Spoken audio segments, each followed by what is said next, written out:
Pertanyaan pertama, Ustadz, apa hukum arisan kurban? Apakah termasuk riba atau tidak? Arisan, Bapak Ibu sekalian, arisan itu hukum asalnya mubah, boleh. Paham ya arisan ya?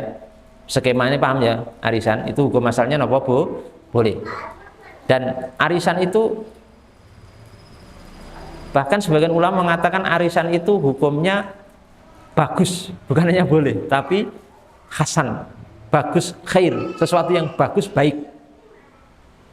Ya ini yang mau saya luruskan, karena ada yang mengatakan jangan arisan, arisan itu hutang, kita harus menghindari dari hutang. Nah sebentar, ya sampean keliru paham, ya sampean keliru paham.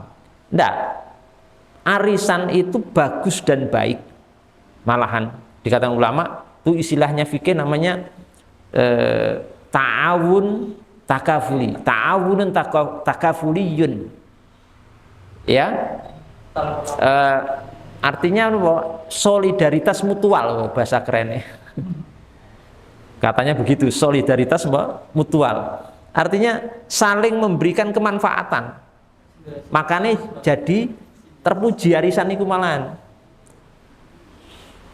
Bukan jelek. Karena apa? Walaupun sama-sama sebenarnya skemanya hutang biasa dengan arisan itu skemanya sama hutang sebenarnya Pak. Cuma beda Pak. Kalau hutang niku, hutang biasa saya hutang kepada si A, itu yang memberi kemanfaatan cuma dari satu arah. Siapa? Yang menghutangi uang ke saya. Sedangkan arisan itu kemanfaatan itu terjadi timbal balik. Saya ke dia, dia ke saya. Gantian kan? Kan muter terus itu. Saya dapat kocokan, berarti apa? Saya dapat manfaat. Nanti besoknya kan seluruh anggota akan mendapatkan manfaat, dapat kocokan itu. Jadi ini kalau menyamakan utang piutang dengan arisan secara mutlak itu keliru. Makanya para ulama membedakan hutang biasa dengan arisan.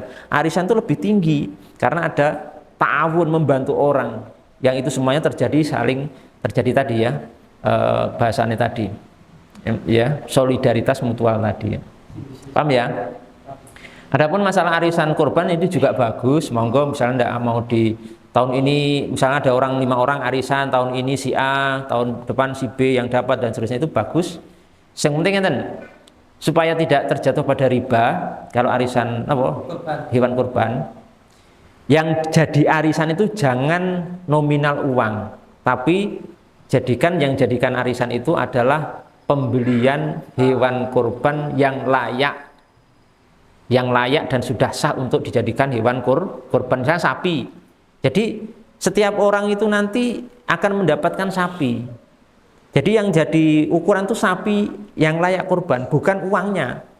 Karena kalau uang pancet ya, uang itu kan kalau disepakati per kepala 2 juta, ya kan setiap tahun 2 juta terus.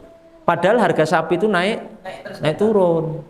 Nanti pas turun, yang dapat kocokan itu bisa dapat sisa uang, tapi pas begitu naik dia kurang.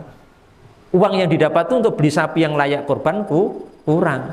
Nah ini nanti terjadi riba. Kalau seperti ini bisa terjadi riba.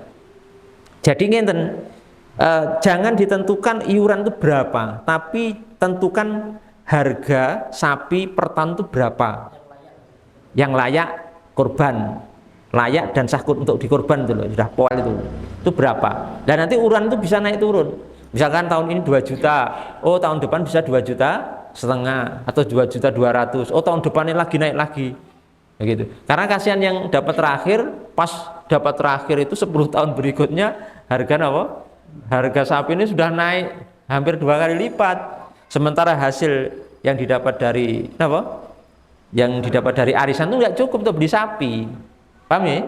Jadi supaya itu solusi supaya tidak terjadi riba itu seperti itu. Jadi monggo bagus saja itu arisan kurban bagus.